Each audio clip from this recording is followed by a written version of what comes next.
Hello, fourth grade. I'm back for part 2 of clay cylinders. Okay, so in the last video, I talked about stamping your slab, taking your two-dimensional slab and creating a three-dimensional cylinder, and how to score and slip and add a coil to hide the seam. So this video, I'm going to show you how to cut out the bottom piece for your cylinder and how to attach it so that it is strong and sturdy. So what I have done is, this was my example piece, right, that I had done last time, and I don't know if you can see inside, but that's where my seam was. So, you know, I guess I could smooth it out a little more, but basically it's fairly smooth. One of the things I would like to remind you of is that the longer clay is out, even if we do wrap it, the drier it becomes and the less flexible. Okay, so when we stamped our slab and we picked it up and scooch, and we made it into a cylinder, and it was very flexible. But the longer it sits out, the less flexible it becomes. So if your clay has been sitting in a bag for a week while you've been waiting to come back to class, or you've been absent one class day and it's been 2 weeks since you've been back, you will not be able to just pick up your cylinder and go, oh, it's not quite round, squish. Because what will probably happen at that point is it will crack instead, and then it'll fall apart, and then you'll want to start all over again. So just be super gentle, right? Little tiny adjustments if you can make them. So it's always better to try to get the form that you want while the clay is still fresh, because once it starts to dry, you don't have a lot of wiggle room as far as adjustments go. Okay, so I have made my cylinder, right, as round as I could. Again, I can still make a couple adjustments to my cylinder. So now I'm going to, right, I have this little square piece of slab. This is going to be for the base of our cylinder. And what we're going to do is this. Just like I tell you when we're tracing things, right, with our pencil, if you're tracing your hand and I say, please try to make sure that your pencil is straight up and down, that the top of your pencil is pointing towards the ceiling, because if you trace at an angle, it's actually undercutting, right? And then you end up with skeleton fingers. So anyway, we're going to be doing the same thing with the base of our cylinder. We do not want the base of our cylinder to be smaller than the sides of the cylinder. So what we're going to do is kind of making sure that the cylinder is the shape that we want it to be, if adjustments can be made. And I'm going to take my cylinder, I'm going to put it right down on this slab. I'm going to take my shish kebab stick straight up and down, and I'm not going to try to cut through that whole slab, but what I am going to do is I'm going to try to mark it all the way around. It may be a little larger than your mug or your cylinder, and that's good. That's kind of what I want. I'd rather have you have a little too much, excuse me, than not enough. Okay, so now here is my little circle, right, on my slab. And now I can take my shish kebab, right, kind of pressing down and carefully. Take your time, please. It really is. You're putting this much time and effort into a project like this. You know, don't rush. Take your time so that you can have a nicely finished clay project. So here we go, all the way around. There we go. Now I can also even put those aside, take my little round slab and just very gently, I don't want to distort it too much, but I can kind of roll it on the table, maybe smooth it out a little bit. Oh, my nose is so itchy. So okay, who can remember what our next step is going to be when we attach clay? Scoring and slipping. You knew it. I knew you did. So that's what we're going to do. So the two pieces that are going to connect, right, are the bottom of the cylinder and the top outside edge of the bottom. So what we're going to do is we're going to take our shish kebab and we are going to score all around the bottom edge of this piece of clay.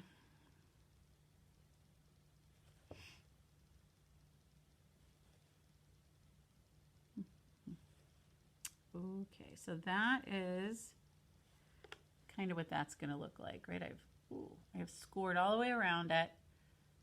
Okay, and then the water. So before I score that one, I'm going to put a good amount of water on this one so I can let that kind of soak in a little bit and soften up that clay while I am doing the scoring on the other side. So I'm going to set that aside. Now I have to decide how I want this to go. Do I want the flowers on the top?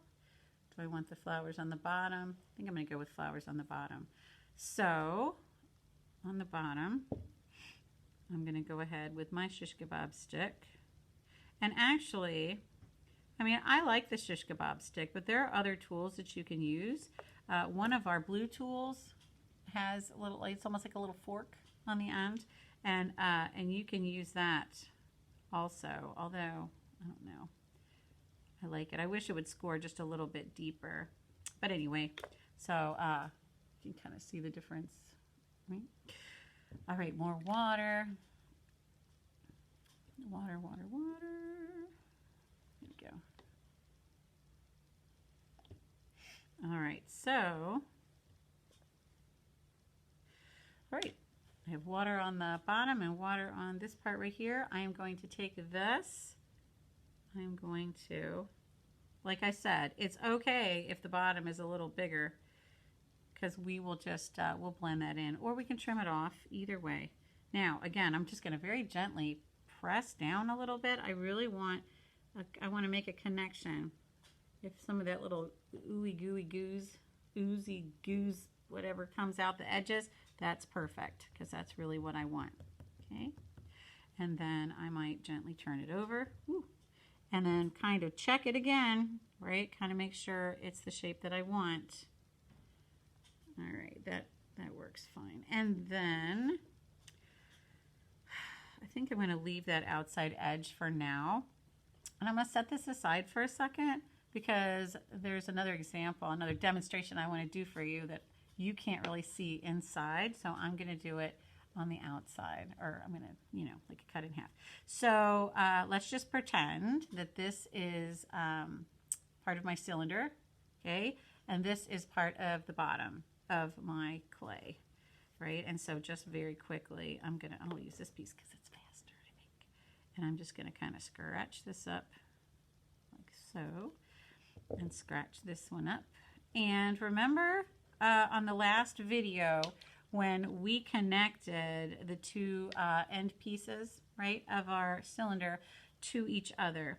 And I scored and slipped, and then I did a little extra bit, right? And that little extra bit was the coil that we used to hide the seam. When you're making a container like this, just kind of a very basic cylinder, this one would be great to hold pencils, other things like that. Perhaps not, this one won't be really for drinking out of, but when you get to middle school, we start using glazes and people want to make mugs. In order for you to be able to drink out of them, you really need to be able to hide those seams. So just quickly, I'm going to set that down. I'm going to give it a little push, kind of connect it together. So this is kind of simplified. That's what the inside of your cylinder looks like, kind of cut in half, right? Bisected. There's some vocab for you.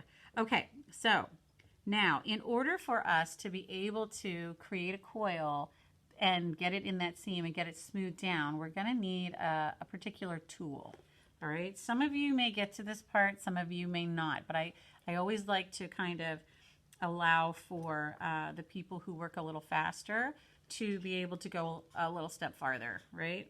And by faster, I don't mean like rushing through. I just mean, some people have a little more experience than others. And okay, so I'm going to go ahead and take some of this extra clay right here. I'm going to roll a small coil. First, I'm going to kind of squeeze it into a coily shape. And then you do not want your coils to be large and bulky. You're really only trying to fill in that little space that's left by the seam. Okay, so I'm just going to kind of roll this out. And it is going to be a little awkward at first. Even when I first started doing this, it was kind of awkward for me. So sometimes what I do is I put a little extra water right in there along the seam. And then what you'll have to do with your cylinder is actually kind of drop this in, right? And kind of poke it into that seam. I'm going to cut that off right there. So it's going to look like that. So you've basically kind of put that in there. But since our goal is to hide the seam, we don't want to see that. So this tool right here, this is the magic tool. For years, I had no idea what this tool was for. And then all of a sudden, I realized it's for smoothing. Well, it works really well if it's not for that. But it works for smoothing the coil inside something like this. So what I like to do is, how do I do this? I take this side right here, see the little hooky side, and I kind of the same way, let's see if we can do this, the same way I did on the seam where I took half of the coil and smoothed it in one direction and half of the coil and smoothed it in the other direction.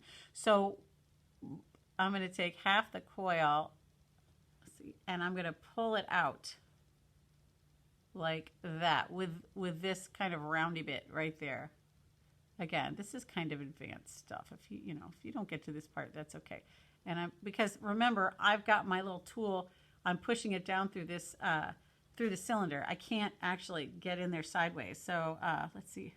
I don't know how well you can see. I'm gonna smooth it. I'm gonna push it down and pull it, kind of pull it out and push it out onto the bottom of the cylinder.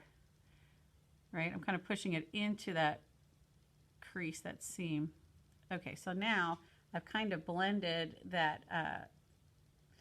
coil into the bottom. And now I'm going to take this flat side and I'm going to take this coil and I'm going to drag it up, whatever's left, I'm going to drag it up the wall, right? I'm going to kind of grab that and drag it right up the side of that cylinder. And boy, what that does is it just really forces that little coil right into that seam. You know, and depending on how much time you have, right, to kind of smooth that stuff out, it really, ooh, right, look at that. You can really, it's a little, again, you can clean it up. But that's what it does, and it really seals it up nicely. So later on, if you get this skill now, later on, when you're making things like mugs and bowls and you want to be able to put liquids inside them, this is going to be key for you because you're going to need to seal those seams. All right. So also, right, smoothing out all the seams. We can smooth this outside bit right here. I also have a little tool that we use sometimes. I think technically it's called a paddle, but basically ours are just like little pieces of wooden ruler that I had left over. And so if you notice sometimes, see how it's kind of lumpy right there where it attached? You can take this little paddle gently and just kind of tap, tap, tap, tap it on the edges like this, right? And what it'll do is it'll kind of gently, okay, and I mean gently, because I have seen some people really smack the stuffing out of some of this stuff, and that is not good, right? That's not what you want.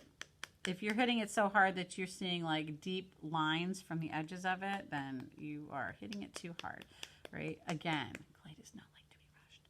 So, right, and just kind of do that. You can smooth it with your fingers, all right? And that is that. Once you have your piece finished, I will also have letter stamps for you, right, out on the tables, and same thing applies when you are pushing your name in with your letter stamp. You have to support it wherever you decide to do it. You have to support it, right, from underneath, and then you're going to take your stamp, you're going to push it, give it a little wiggle, okay, and pull it back out. I just use the letter X, right? I can't see the square around the letter. If I push this in too far, right? See how I can see that whole box right around it? I didn't need to do that. It doesn't need to get pushed in that far, okay? So you'll put your name on the bottom. I've been working on making some class stamps. So I would have a stamp that said 401 and you could just boop, stamp that right on the bottom so we'd know what class you're in. And I think that's it. So part 2, and then if you have any questions, of course, I'll be here to answer them. And that's all. So thank you very much. And I'm looking forward to doing clay